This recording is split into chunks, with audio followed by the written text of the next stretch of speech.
The gunshots had not echoed long before the truth began to rot in the shadows of the hospital room where Drew lay motionless, his chest rising only because machines insisted that it should, while Willow stood over him with a smile that trembled between triumph and panic. She leaned close enough to feel his breath and whispered words meant only for a dying man, mocking his faith in her, mocking the way he had stood in court and spoken for her like a shield made of flesh and loyalty. She believed he could hear nothing, that his silence was proof of her victory, and in that moment she let herself believe that Drew was finally gone.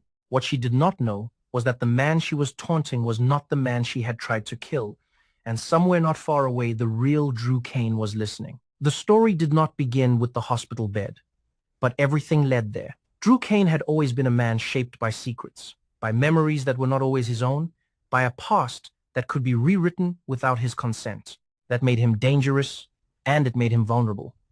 When he vanished months ago, the town believed it was another chapter in his long history of disappearances and returns. Few questioned it deeply because Drew had always found a way back. What no one considered was that the Drew who eventually returned might not be the one they remembered. The Drew who came back was quieter, more trusting, softer around the edges. He spoke about forgiveness as if it were a rule rather than a choice. He believed in Willow when others hesitated, when whispers followed her through the courthouse halls and into the quiet corners of Port Charles.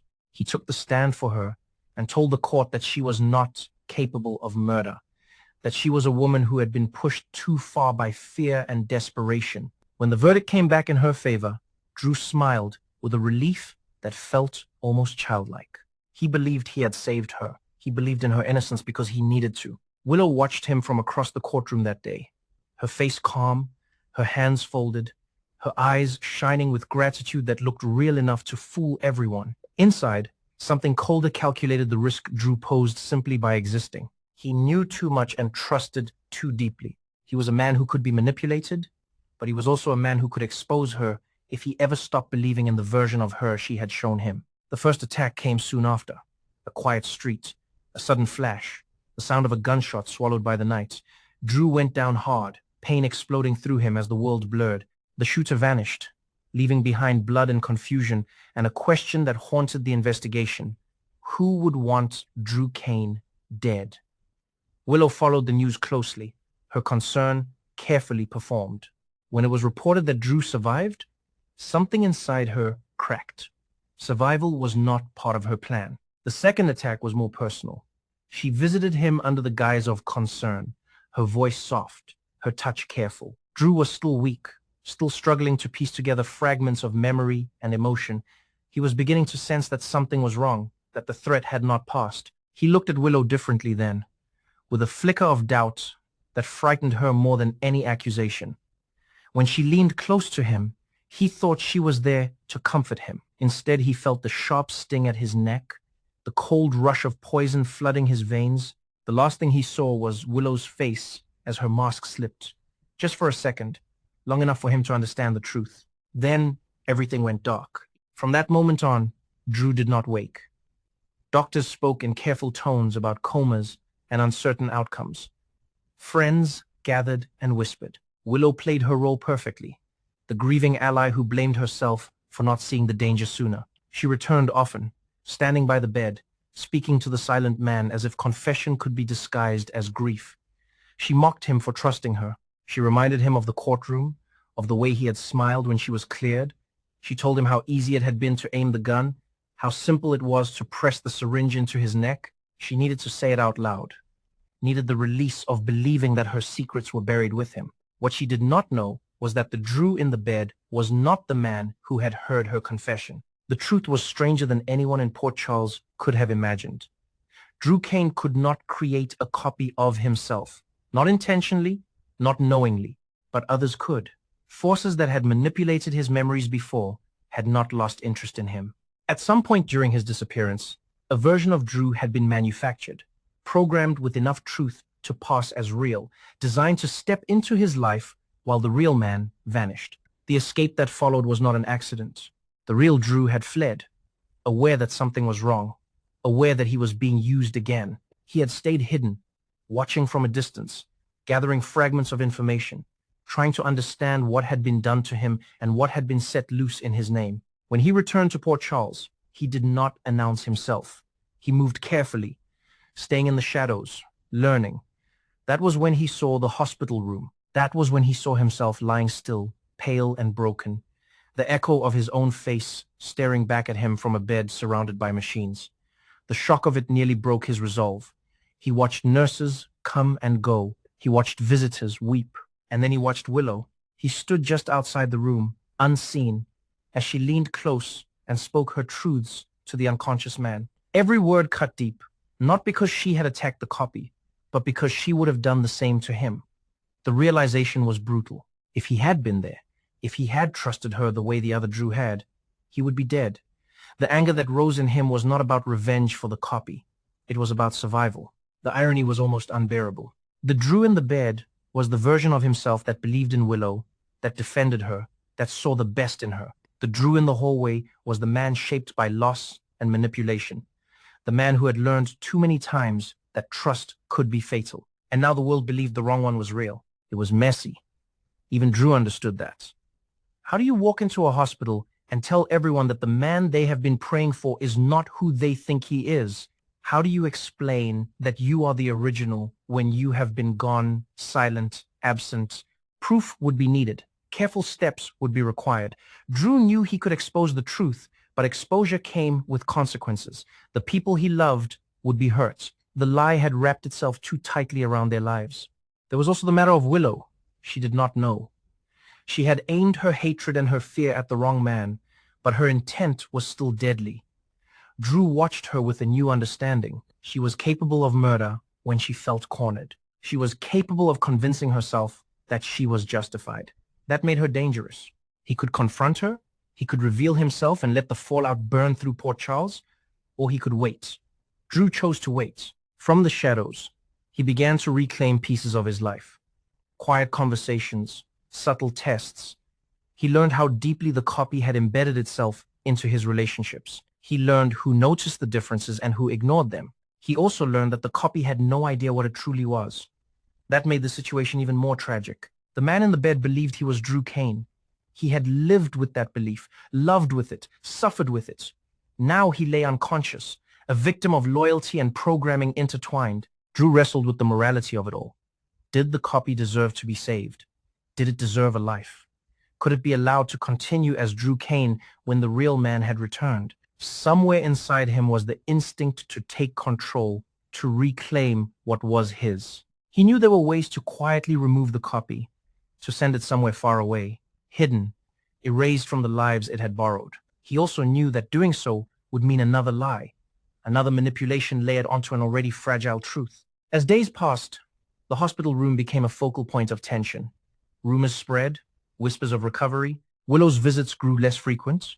Her confidence shaken by the persistence of the machines that kept the body alive. She began to fear that he might wake, that the eyes she had stared into might one day open and accuse her. That fear followed her everywhere, creeping into her thoughts, into her sleep. She did not notice the other Drew watching her from across the street one evening, his face set with grim clarity. He was not there to punish her for what she had done to the copy. He was there because he finally understood the danger she posed, and because he knew that the line between survival and death had been thinner than he ever realized. The town of Port Charles stood on the edge of a truth it was not ready to face. Two Drews, one unconscious, one hiding, one shaped by innocence, one sharpened by betrayal, and Willow caught between them, unaware that her confessions had already been heard, unaware that the man she believed she had silenced was closer than she thought. Nothing had been resolved. The hospital bed remained occupied, the real Drew remained in the shadows, and the story was far from finished. Drew waited until the rhythm of the hospital settled into its predictable overnight calm before he made his next move. Machines hummed softly, footsteps faded into distant corridors. The man on the bed remained still, breathing borrowed air, his face identical yet strangely foreign. Standing there, Drew felt as if he was staring at a ghost that wore his life too convincingly. This was the moment he had delayed for days, the moment where hiding no longer felt like strategy but like surrender. He stepped into the room quietly. No alarm sounded. No one noticed. For the first time since returning to Port Charles, Drew stood face to face with the version of himself that had lived while he hid. He searched the still features for something artificial, some flaw that would make it easier to detach emotionally. There was none. The copy looked human because in every way that mattered, it was. Drew spoke softly, unsure whether the words were meant for the unconscious man or for himself. He talked about the courtroom, about Willow, about the trust that had nearly killed them both. He admitted what he had learned, that Willow had confessed, believing no one could hear her. As he spoke, anger gave way to something heavier. Pity. Regret. This version of Drew had believed in goodness because he had been designed to. That belief had been exploited. The question that haunted him was no longer whether he could expose the truth. It was whether he should. Outside the hospital, Willow unraveled. Sleep came in fragments. Every siren sounded like accusation. Every quiet moment gave her mind room to replay the night she pulled the trigger. The moment she pressed the syringe into Drew's neck. She told herself again and again that she had done what she had to do, that Drew would have destroyed her if he ever stopped protecting her. Yet the longer he remained alive, the weaker that justification felt. When she finally returned to the hospital, her steps hesitant, she felt something shift the moment she entered the room. The air felt different. Drew looked the same, unmoving, but a chill crept up her spine. She spoke to him again, quieter this time, no mockery in her voice. She begged instead. She said she was sorry. She said she never meant for it to go this far. What she did not realize was that someone else was listening, not from the hallway this time, but from the truth he now carried. Drew understood then that Willow was breaking. That made her unpredictable. Dangerous people were not always the loudest or the strongest. Sometimes they were the ones drowning quietly. He decided it was time to act. Drew reached out to the people who mattered most, carefully and selectively. He did not reveal everything at once. He tested reactions. He told them pieces of the truth, enough to raise questions without igniting chaos. Some listened, some resisted. The idea of a duplicate was too much for many to accept. But doubt began to spread. Small inconsistencies that had once been ignored now felt heavier. Memories that did not line up. Emotional reactions that felt slightly off. The breakthrough came when Drew revealed something only he could know. A moment buried deep in his past that the copy had never experienced. Proof that could not be explained away. Slowly, painfully, belief followed. The hospital became the center of a different kind of tension. Not fear of death, but fear of revelation. Doctors noticed changes in Drew's condition. Flickers of brain activity, signs of possible awakening. The copy was coming back. The timing could not have been worse. Drew knew that if the copy woke before the truth was settled, everything would fracture. The man would wake believing he was Drew Cain, unaware that his entire existence was a lie. That cruelty weighed heavily on Drew. But letting the lie continue would cost more lives eventually, including his own. He made arrangements quietly. The technology that had created the copy could also deactivate it. Not violently, not cruelly. A controlled shutdown, a transfer, a disappearance that would be explained as a medical complication. It was the cleanest option. It was also the hardest. Before it could happen, Willow acted. Cornered by her own fear, she confronted Drew, the real one, believing him to be a hallucination born of guilt. She accused him of haunting her, of judging her. When he spoke back, calmly, clearly, calling her by name and recounting her confessions word for word, the truth hit her like ice water. She realized then that the man she had tried to kill was not gone. Worse, she realized she had targeted the wrong one. The ground beneath her certainty collapsed. Drew told her everything. About the copy, about the hospital bed, about what he had heard. He did not threaten her. He did not shout. That restraint frightened her more than anger ever could. He explained why he would act against her, not for revenge, but because she had proven she was willing to kill to protect herself. Because if he had been the one beside her all along, he would be dead. Willow broke. Tears came fast and uncontrolled. She admitted her fear, her desperation, her rationalizations. She said she never would have hurt him if she had known. Drew listened, but he did not soften. Intent mattered more than outcome. The authorities became involved quietly. Willow was taken into custody without spectacle. Port Charles buzzed with rumors, but no one yet knew the full truth. Drew watched as she was led away, feeling no satisfaction, only a heavy finality. With Willow removed, Drew turned back to the hospital. The copy was stirring. Time had run out. In the early hours of the morning, Drew stood beside the bed once more as the procedure began. He spoke again, telling the copy that it was not his fault, that the life it had lived had mattered, that its choices had been real even if its origin was not. The machines shifted, the steady rhythm faltered, and then, quietly, it ended. The doctors declared it a tragic turn. Another loss in a long line of them. Grief followed. Drew mourned privately, carrying a guilt no one else could share. Days later, Drew Cain stepped fully back into the light. This time, it was undeniable. The truth spread slowly but completely. Shock gave way to acceptance. Some relationships healed, others fractured beyond repair. Drew accepted that as consequence. He visited the places the copy had touched, honoring what had been done in his name. He reclaimed his life not as it was, but as it now had to be. Changed, sharpened, more cautious. As for Willow, she faced justice at last. Not the version Drew had defended, but the woman she truly was. In time, even she began to understand the weight of what she had done, not just to Drew, but to herself. The shadows that had once hidden Drew receded. He had survived manipulation, duplication, betrayal.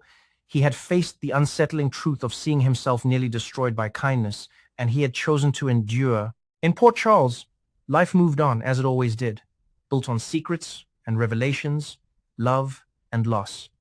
But beneath it all, one truth remained clear. There would never be another Drew Cain.